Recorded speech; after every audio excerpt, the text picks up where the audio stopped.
Hey, salut à toutes et à tous, bienvenue sur l'épisode 3 des Accoudoirs. Aujourd'hui, les formats moyens sont à l'honneur, puisqu'on va parler de l'essai filmique de Léos Carax, intitulé C'est pas moi, pour ensuite parler d'un nouveau film coréen qui va sortir, qui s'appelle In Water, et qui ne dure qu'une petite heure. Et je finirai l'épisode en parlant de la soirée événement de la semaine, qui est l'avant-première du nouveau film des frères Larieux, j'ai nommé Le roman de Jim. Et cette avant-première se fera bien sûr en présence des réalisateurs et de Karim Leclou qui joue dans le film. Donc installez-vous bien et bonne écoute. Sur l'écran noir. C'est pas moi de Léos Carax, j'avais eu des retours plutôt négatifs qui m'avaient un peu refroidi, mais Stéphanie et Maristé m'avaient convaincu d'aller y jeter un œil. Et de lui, en fait, je connaissais que Mauvais Sang, qui à l'époque m'avait beaucoup marqué et aujourd'hui c'est encore un de mes films favoris.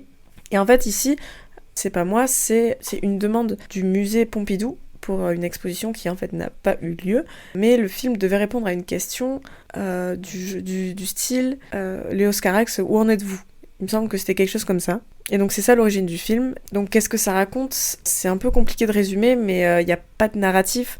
On le suit pendant une insomnie où il écrit frénétiquement sur du papier, il revient sur lui-même, sur sa filmographie, il procède à une vraie introspection, il essaie un peu de construire une espèce d'autobiographie qui prend des formes poétiques pendant quelques minutes. Il y a un montage très frénétique avec des grands textes qui s'affichent en couleur, qui portent les noms d'Élan Vital, de Chant du Cygne.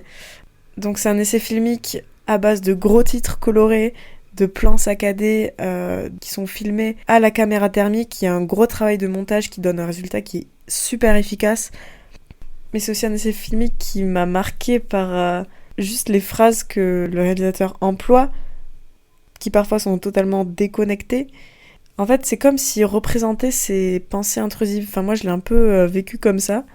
Donc c'est 40 minutes qui valent le coup. Juste pour revivre la scène magistrale de Denis Levent dans Mauvais Sang où il court sur fond de David Bowie. Après je suis biaisée parce que j'adore quand les personnages courent et encore plus quand c'est sur du David Bowie, mais franchement j'ai bien aimé. Franchement ça m'a ravi. C'était 40 minutes très bien rentabilisées. Et surtout restez à la fin du générique parce que il fait revivre sa marionnette Aneta. Et sans vous spoil, c'était génial. Et ça m'a presque résolu mes traumatismes d'enfance parce qu'en fait je suis phobique des poupées. Et cette scène avec Aneta ne m'a pas déplu et ça c'est nouveau. C'est pas moi de Léos Carax, c'est à l'affiche. Allez le voir si vous avez 40 minutes de libre, ça vaut le coup.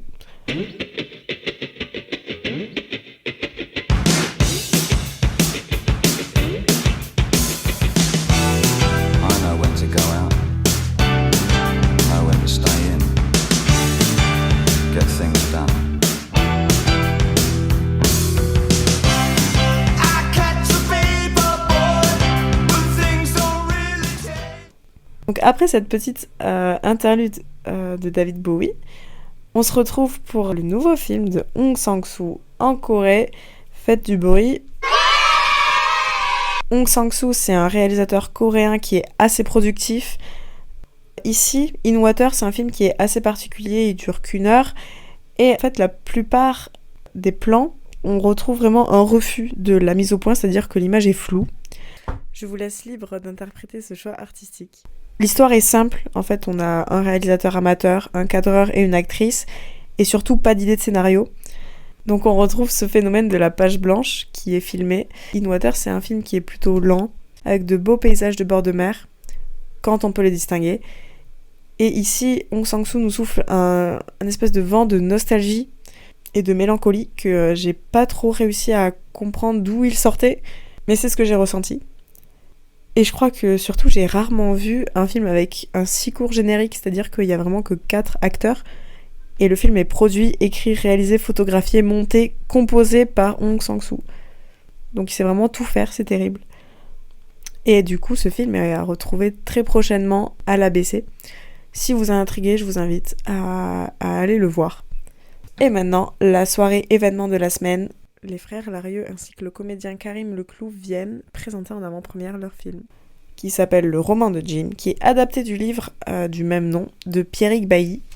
Et après avoir filmé dans les Pyrénées, les Alpes et la Montagne Noire, on les retrouve dans le Jura. Ces grands cinéastes des hauteurs se lancent dans un drame presque familial. En fait, on retrouve Emmerich, qui lui-même retrouve Florence, une ancienne collègue, mais aussi très enceinte et très célibataire. Et en fait, l'enfant qui va naître grandit aux côtés d'Emmerich jusqu'au jour où le père biologique réapparaît soudainement. Ici, les frères Larieux vont apporter leur propre regard, qui est toujours très tendre, très émouvant, sur cette histoire. Ils sont originaires de Lourdes, et en fait, ils veulent autant filmer des corps dans le paysage que des corps comme des paysages.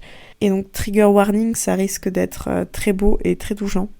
Et petite anecdote, si vous allez sur le Wikipédia des frères Larieux, la photo qu'ils ont, c'est une photo qui avait été prise à l'ABC.